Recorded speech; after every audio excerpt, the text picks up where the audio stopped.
It's a dream destination for millions of tourists and one of Florida's largest employers.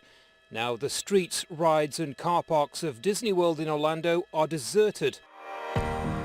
The company's now putting its resources behind food distribution, but in other parts of the state it's a different story.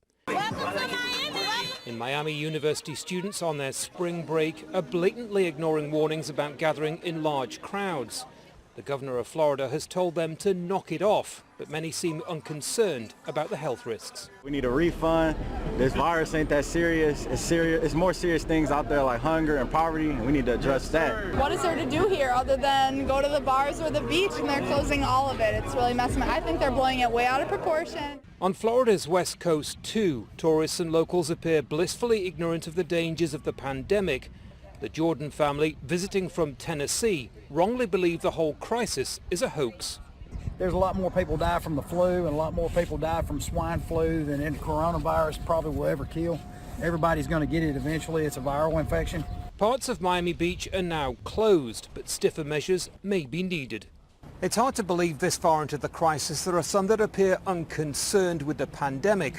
While the young are less at risk, they're not exempt. They may not get critically ill, but they could also be carriers for the more vulnerable. Florida thrives on tourism, but the crowds we're seeing here aren't helping. Even President Trump, who until a few days ago was playing down the risks, says young people are taking irresponsible chances.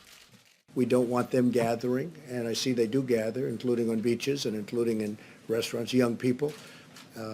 They don't realize they're feeling invincible.